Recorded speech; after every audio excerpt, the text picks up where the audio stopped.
আমরা যাকে বিশ্বাস করি, যে ধর্মকে মানি, যে ধর্মের যারা গুরু হন বা যে ধর্মের যে ঠাকুর হন, আজকে নবীজি যে কথাটা ভুলে গেছে, যদি তার আমরা 10%ও মানি, তাহলে আমরা নিজের শুধু নয়, নিজের পরিবার শুধু নয়, নিজের সমাজ শুধু নয়, পুরো দেশটাকে আমরা ভালো জায়গা নিয়ে পৌঁছে দিতে পারি। ছেলেমেয়েরা এখানে লেখাপড়া করছে, মেয়েদের সংখ্যা কত বেশি দেখে আমি খুব খুশি হয়েছি। কেন আমাদের পরিবারের মেয়েরা যদি লেখাপড়া না করে তাহলে কিন্তু সমাজ ভালো হতে পারে না। মেয়েরা লেখাপড়া করবে, তাহলে একটা পরিবারে, যে পরিবারে আছে সেই পরিবারটাও ভালো হবে, আবার যে পরিবারে যাবে সেই পরিবারটাও ভালো হবে। আর শিক্ষা দিয়ে বড় কিছু হবে। আরো একটা জিনিস খুব ভালো লাগলো, স্কুলে কম্পিউটার রাখা আছে, কম্পিউটারে লেখাপড়া হচ্ছে, সব রকম ব্যবস্থা আছে, সুব্যবস্থিত স্কুলকে আমি দেখলাম। জেনারেলি এটা দেখা যাচ্ছে না আজকে। আমরা সবাই প্রাইভেটের দিকে পড়াচ্ছি, প্রাইভেট স্কুলে চলে যাবো, প্রাইভেট স্কুলে গিয়ে পড়বো। আমি বলছি আমাদের ঘরের ছেলেমেয়েরা ওখানেও পড়ায়, ওখানেও শিক্ষা দেয়, তাহলে ওখানে কি আলাদা কিছু আছে? না, একটা ডিসিপ্লিন রাখতে হবে আমাদের ছেলেমেয়েদেরকে। যেখানে ডিসিপ্লিন মধ্যে প্রথম দিন থেকে যদি রাখতে পারো, পরিবারের মধ্যে যদি ডিসিপ্লিন রাখেন, তাহলে দেখবেন পরিবারটাই কত ভালো হয়। একটা পরিবারের মধ্যে ডিসিপ্লিন, পরিবারের মধ্যে মেয়ে সবাইকে ভালোবাসছে, সবার সঙ্গে সম্পর্ক ভালো রেখেছে, সবাই সবার জন্য ভাবছে, এটাই শুধু যদি ভাবতে থাকে, তাহলে সেই পরিবারটা কোনোদিন অসুবিধা হবে না। আমি স্কুলের বাইরে থেকে রোজই প্রায় যাই, এই স্কুলের ভিতরে আমি ঢুকি না, কিন্তু আজকে দেখে আমার খুব ভালো লাগলো।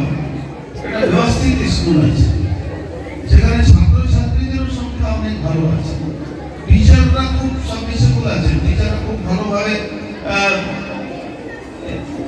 মানে আমার মনে হচ্ছে যেভাবে তারা সময় দিয়ে এই স্কুলটাকে ভালো করার চেষ্টা করছে, খুব ভালো লাগলো। আমার কাছে কিছু ওনারা কথা বলেছেন এমএলএ সাহেব উপস্থিতিতে। প্রথম তো স্কুলে যত কম্পিউটার লাগবে আপনারা আমাকে বলবেন, আমি দিয়ে দেবো।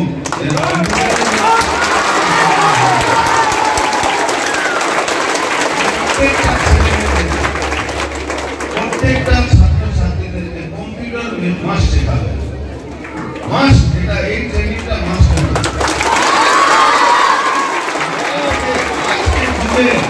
আজকের যুগে ডিজিটাল সিস্টেমটাকে আপনাকে মেনে চলতে হবে। এটা আমরা না মানলে আমরা মূর্খ হয়ে যাবে। এটা মেনে চলতে হবে। ডিজিটাল সিস্টেমের মধ্যে সবকিছু থাকবে। দেখুন, যেভাবে দেশ চলবে, যেভাবে সমাজ চলবে, যেভাবে পরিবার চলবে, সেইভাবে আমরা চলার চেষ্টা করি। আমার পরিবারে যদি একটা ছেলে বা মেয়ে ভালো লেখাপড়া করবে, দেখবেন পরের জেনারেশনটাও ভালো লেখাপড়া করবে। আজকে সমাজে শিক্ষকদের কেন তো বেশি গুরুত্ব? আরে ও মাস্টারমশাই আছেন, আপনার মাস্টারমশাই কেন? তারা শিক্ষা গ্রহণ করেছে, তারা শিক্ষিত আছে, তার জন্যই কিন্তু তাকে সম্মান। আপনারা যখন ভালো শিক্ষা নেবেন, তাহলে কিন্তু আপনাদের গ্রহণযোগ্যতাটা বাড়বে। এখানে আমাদের সমাজে কোনো মেয়ে বা কোনো ছেলে আলাদা করে কিছু নেই, সবাই ভালো থাকুন, সবাই ভালো করবেন। আরো একটা আছে, স্কুলের প্রবন্ধক বর্গের লোক, টিচার ইনচার্জ, এমএলএ স্যার সবাই বলেছে স্কুলের একটা জায়গা দরকার আছে যেখানে কিছু ক্লাস হোক বা যাই হোক করা হোক। আমি বলেছি যে আমার তরফ থেকে 10 লাখ টাকা আমি দিয়ে দেবো।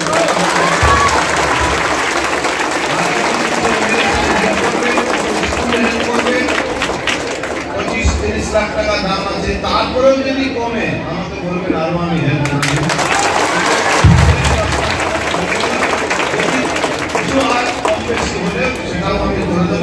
আমি চাই আমার এলাকায় স্কুলগুলো ভালো থাকুক, আমি চাই আমার এলাকার ছাত্রছাত্রীরা ভালো থাকুক, লেখাপড়া করুক।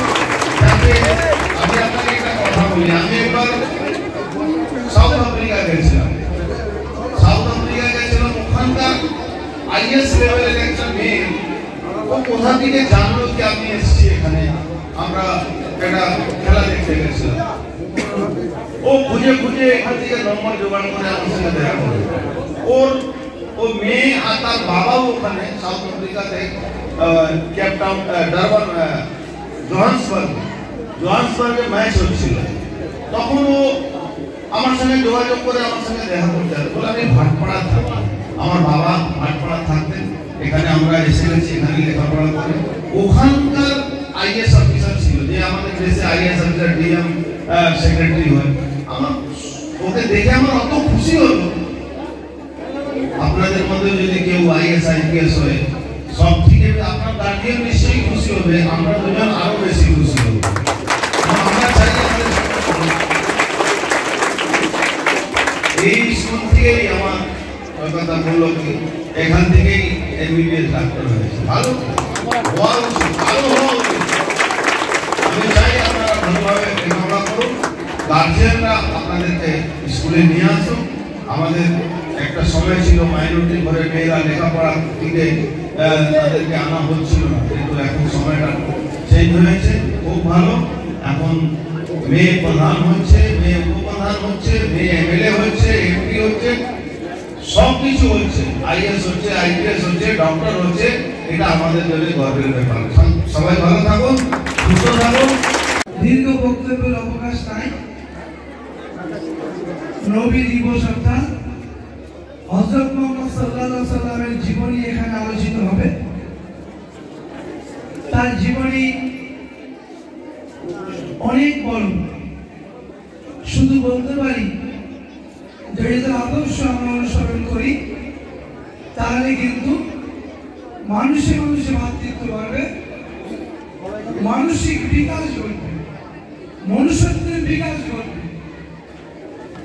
কিন্তু এমন একটা সময় এসছে এই ধর্মকে হাতিয়ার করে কিন্তু আমরা মনুষ্যত্বকে হারিয়ে ফেলছি।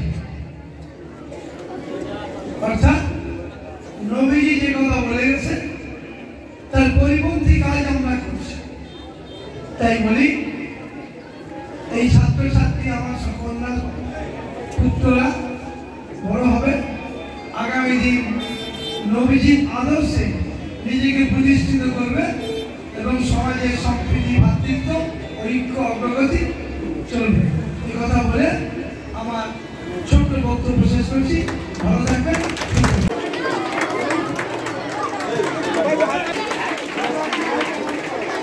মুরারজি ভাই আপনি করে চলে আসুন। মুরারজি ভাই আপনি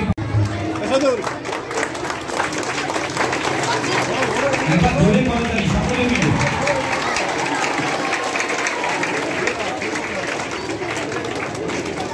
সিনিয়র মাদ্রাসার সহকারী প্রধান শিক্ষক জনাব নুরুল হক মহাশয়কে তাকে বরণ করে নেওয়ার জন্য আমি একবার জোরে করতালি।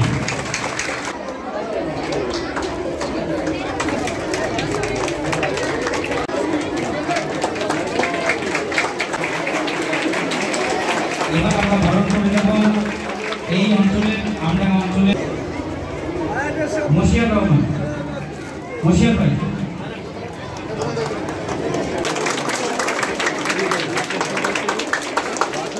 এখন আমাদের সম্মানিত অতিথিবৃন্দ যারা এসেছেন তাদের মুখ থেকে